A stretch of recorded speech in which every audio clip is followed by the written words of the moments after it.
तालीम खपे, तालीम खपे, तालीम खपे, ताला न खपन, तोता कुएं भाड़ा न खपन। तालीम खपे, ताला न खपन, तोता कुएं भाड़ा न खपन। हिन क़ौम जो मुस्तक़बिल हाणे तालीम बिना कुछ भी कोन्हे। छा सिंध इल्म खां महरूम रहंदी?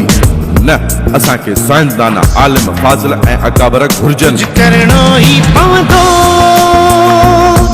कुछ करणो ही पवंदो।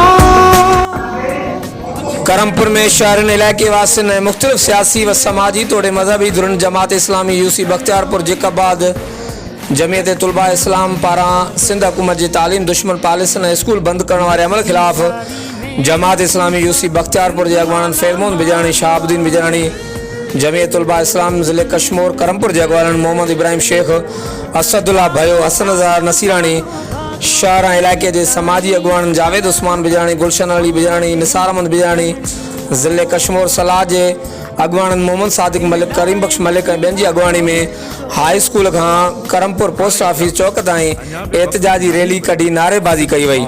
रैली में शरीक अगवान कारकुननि ऐं शागिर्दनि खे मुख़्तलिफ़ नारनि जा प्ले कार्ड हथनि में हुआ।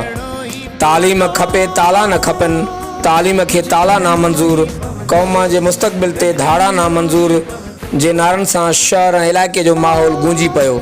इन मौक़े ते मुख़्तलिफ़ मकतब फ़िक्र जे अॻवाननि, कारकुननि ऐं शागिर्दनि जो चवणु हो त सिंध हुकूमत कोरोना जी आड़ में सिंध जी तालीम जो बेड़ो ॿोड़े छॾियो आहे।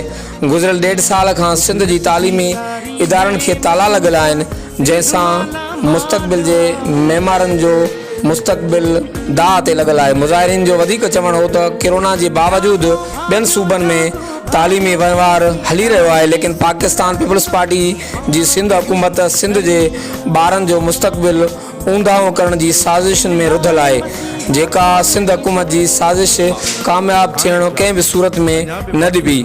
आख़िर में मुज़ाहिरीन सिंध हुकूमत खां घुर कई त बिना देर जे तालीमी इदारनि जी तालाबंदी ख़तमु करे सूबे जा तमामु तालीमी इदारा मुस्तक़िल बुनियादनि ते खोलिया वञनि। ॿी सूरत में एहतिजाज जो दायरो वधायो वेंदो। कैमरामैन मोहम्मद इसाक नसीरानी सां गॾु Javed Usman Bijani, JTN web news कर।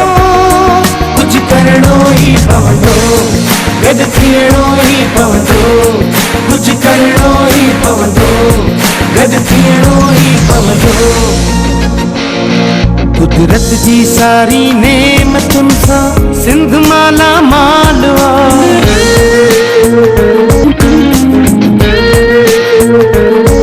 जागो भाग्यो, जागो भाग्यो, केसी ताईं सुतल रहंदो, ही पाण खे हिम्मत करणी इन लाइ मसीहा कोन ईंदो।